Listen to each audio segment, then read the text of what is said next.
आज भीम आर्मी भारत एकता मिशन एवं आजाद समाज पार्टी कांशीराम के प्रतिनिधिमंडल ने आगरा जिले के नगला तल्फी गांव में पीड़ित परिवार से मुलाकात की और पूरे घटनाक्रम की जानकारी ली। प्रतिनिधिमंडल ने बताया कि किस तरह पुलिस प्रशासन ने मामले को दबाने की कोशिश की और पीड़ितों को न्याय देने की बजाय उनके ही खिलाफ कार्रवाई की गई। घटना रात्रि 9:30 बजे की है, जबकि एफआईआर में 11:30 बजे का समय दर्ज किया गया है। डीजे पर बाबा साहब डॉक्टर भीमराव अंबेडकर के गीत बजाए जा रहे थे, लेकिन पुलिस ने इसे अश्लील गाने बताकर फर्जी मुकदमा दर्ज कर दिया। यही नहीं, उसी रात 1:30 बजे एक और बारात निकली, जिससे किसी की नींद खराब नहीं हुई, लेकिन दलित समाज की बारात में अंबेडकरवादी गीतों को लेकर आपत्ति जताई गई। ये पुलिस की पक्षपाती मानसिकता और दोहरा मापदंड दर्शाता है। इस संदर्भ में पीड़ित परिवार की बात वीडियो कॉल के माध्यम से आजाद समाज पार्टी कांशीराम के माननीय राष्ट्रीय अध्यक्ष भीम आर्मी चीफ एवं नागिना से लोकप्रिय सांसद एडवोकेट भाई चंद्रशेखर आजाद जी से कराई गई। उन्होंने पीड़ित परिवार को न्याय दिलाने और हर संभव मदद का भरोसा दिलाया। वहीं मौके पर उपस्थित कार्यकर्ताओं और पदाधिकारियों ने पुलिस को चेतावनी दी कि यदि कल तक चौकी इंचार्ज छलेश्वर और थाना प्रभारी एतमादपुर को निलंबित नहीं किया गया और दोषियों की गिरफ्तारी नहीं हुई, तो कल सुबह 10 बजे पुलिस कमिश्नर आगरा से मुलाकात की जाएगी और मांग पूरी न होने की स्थिति में वही अनिश्चितकालीन धरना प्रदर्शन शुरू किया जाएगा। मैं रिंकू सेठ, जिला अध्यक्ष भीम आर्मी। आपने देखा है कि छलेश्वर में कुछ दिन पहले मनवादी विचारधारा के लोगों ने हमारी पीड़ित बहन की बारात रोक ली थी। उसमें क्या है कि हम लोगों को सूचना मिली रात के 11:30 बजे, तो हम लोग वहां पे मैरिज होम में पहुंचे। तो वहां हमने देखा कि हमारे पूरे बारात के लोग सभी को लोगों को इन मनवादी विचारधारा के लोगों ने उसमें कैद कर लिया था, चैलेंज कर दिया था कि आप लोग यहाँ से बारात को अब सही सलामत नहीं ले जा पाओगे। तो हम लोग भीम आर्मी के लोग वहां रात में पहुंचे। फिर हमने पुलिस प्रशासन से बात की, भाई ऐसा क्यों हो रहा है, क्योंकि पुलिस प्रशासन इसमें पूर्ण रूप से उन अपराधियों को बचाने का काम कर रहा है। और हम लोग यहाँ पे पीड़ित परिवार से मिलने आए हैं, और उससे पहले 2 दिन का जो बीच में गैप हो गया, इसमें पुलिस प्रशासन ने ये समझा कि भीम आर्मी आजाद समाज पार्टी के लोग इससे अब दूर हो गए। लेकिन साथियों, ऐसा नहीं था। हमारे पास पूरे जिले में अन्य कई भी घटनाएं हैं। तो हम लोगों ने आज पहले से ही ऐलान कर दिया था कि हम लोग 20 तारीख को परिवार से जाकर मिलेंगे। तो उसमें एक नई प्रक्रिया और बीच में निकल के आई है कि जो बारात में जो लोग पिटे, लाठी डंडों सरियों से मनवादी विचारधारा के लोगों ने हमला किया, उनका वीडियो वायरल हुआ। उसमें खुलेआम वो उत्पात मचाते दिखाई दे रहे हैं, चीखें पुकारें मच रही हैं। लेकिन उसके बावजूद भी पुलिस प्रशासन ने एक अपने सजाती लोगों को बचाने के लिए डीजे वाले के खिलाफ एक मुकदमा दायर कर दिया कि आप तेज आवाज में डीजे बजा रहे थे रात के 11:30 बजे, और उसमें अश्लील गाने बज रहे थे। इससे वहां के लोगों में सोने में दिक्कत हो रही थी उनको। सम्मानित साथियों, मैं 12:30 बजे जब मैरिज होम से निकला था, तो वहां से एक बारात दूसरी भी चढ़ रही थी। क्या उससे उनकी नींदें हराम नहीं हो रही थी? क्योंकि वो बारात उनके सजाती लोगों की थी, वो जाटव लोगों की नहीं थी। उनकी विचारधारा केवल ये है कि भाई जाटवों को हम घोड़ी पे नहीं चढ़ने देंगे। तो सम्मानित साथियों, मैं आपके चैनल के माध्यम से बताना चाहता हूँ, चाहे उसकी पुलिस मदद करे, चाहे प्रशासन मदद करे, चाहे मुख्यमंत्री मदद करें, लेकिन ये देश संविधान से चलता है, ये आपको स्वीकारना पड़ेगा। और सम्मानित साथियों, उसमें जो इन्होंने हमारे चौकी इंचार्ज हैं छलेश्वर वाले, अगर आपको किसी ने सूचना दी थी, आपने उसमें एफआईआर में दर्शाया है कि वहां के लोग सो नहीं पा रहे थे, सूचना पे हम लोग पहुंचे, तो उसमें आप वादी क्यों बन गए? अब आप सोचिए, पुलिस इसमें कितनी नीचे तक गिर गई है भाई, कि पुलिस वादी बन रही है इतने बड़े मामले में, जो इंडिया लेवल का मामला है। इसमें सभी लोग, पूरा भारत देश देख रहा है। उसमें इन्होंने कह दिया कि उसमें अश्लील गाने बज रहे थे।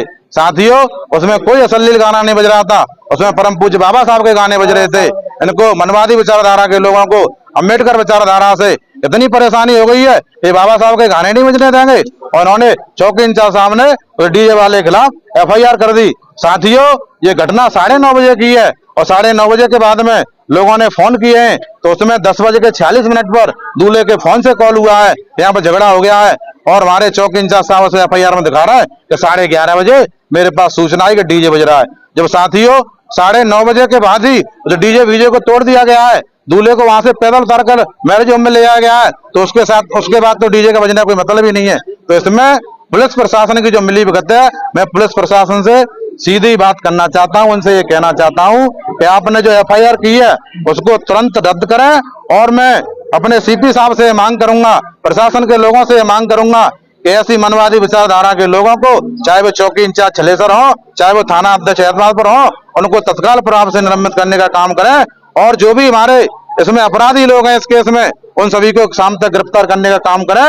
नहीं तो हम ये खुलेआम चेतावनी दे रहे हैं कि हम पुलिस कप्तान साहब की ऑफिस का कल घेराव करेंगे। 10 बजे हमारे भीम आर्मी समाज पार्टी के लोग वहां पर धरने पर बैठ जाएंगे और फिर ये सभी को भारी पड़ जाएगा। आज भीम आर्मी और आजाद समाज पार्टी कार्यकर्ता पीड़ित परिवार के घर पर भारी तादाद में पहुंचे हैं। टीम की तरफ से पीड़ित परिवार के लिए क्या फैसला लिया गया है? देखो, टीम की तरफ से फैसला लिया गया है कि पीड़ित परिवार अपने आप को अकेला महसूस नहीं करे। भीम आर्मी आजाद समाज पार्टी के लोग परिवार के ही लोग हैं और हम जान देने के लिए भी तैयार हैं। दुनिया तो पैसे देती है, लेकिन भीम आर्मी के लोग जान देने के लिए तैयार हैं। जय भीम, जय भीम। प्रभारी जी की बात लो जी, यहाँ पर क्यों आए, क्या मामला था? मैं सभी पत्रकार बंधुओं का धन्यवाद करता हूँ। मैं सिद्धार्थ गौतम, भीम आर्मी भारत एकता मिशन से आगरा मंडल मुख्य प्रभारी व प्रदेश कार्यकारिणी सदस्य। आज इस गांव में जो हम आए हैं आगरा के, कुछ दिन पूर्व एक घटना हुई थी। एक मथुरा से चल करके बारात आई और उस बारात में मारा पीटी दबंगों के द्वारा की गई। घोड़ी से एक दूल्हे को उतारा गया, खींचा गया, अभद्रता की गई। और रात ही में हमारी भीम आर्मी आजाद समाज पार्टी की टीम ने तत्काल संज्ञान लिया और लेकर के रात को ही तहरीर दी गई। पर जिस उम्मीद से हम लोगों ने तहरीर दी, उस उम्मीद पर हमारा पुलिस प्रशासन जिला आगरा का वो खरा नहीं उतरा और आज भी जो दोषी हैं वो फरार हैं, अभी तक इनकी गिरफ्त में नहीं है। और उल्टा डीजे वालों पर मुकदमा दायर कर दिया है कि उसमें अश्लील गाने बज रहे थे। पर पुलिस कहीं ना कहीं ये भूल गई कि भीम आर्मी भी स्टडी करती है, बाबा साहब के अनुयायी हैं, कहीं ना कहीं तो ये भी अपनी कोई बात रखते होंगे। हमारी लीगल टीम ने पूरा प्रोसेस किया, समय मिलाया, कॉल डिटेल निकाली, तो कहीं ना कहीं जो चौकी इंचार्ज साहब हैं वो उसमें गलत साबित हुए और आगे भी उनको गलत साबित कर देंगे इस मामले पर कि आपने ये गलत मुकदमा दर्ज किया है। तो उस मुकदमे को वापस लेने का काम करें और पीड़ित परिवार के साथ में भीम आर्मी आजाद समाज पार्टी का पूरा परिवार साथ है। और आने वाले समय में हम लोगों ने यहाँ से एक ऐलान किया है, आगरा जिले में कहीं भी कोई भी बारात, शोषित पीड़ित वंचित जो समाज है हमारा, उसके यहाँ कहीं भी कोई बारात आती है शेड्यूल कास्ट में, वो भीम आर्मी आजाद समाज पार्टी को अवगत कराए। भले ही उसे न्योता दे ना दे, पर उस अपनी सुरक्षा के लिए आप भीम आर्मी आजाद समाज पार्टी को बुलाएं और तन मन धन से वो आकर के आपकी बारात को सुरक्षित आपके स्थान पे पहुंचाने का और आपके यहाँ कार्यक्रम कराने का जिम्मा लेगी और किसी भी बहन बेटी के साथ में अन्याय अत्याचार नहीं होने देगी।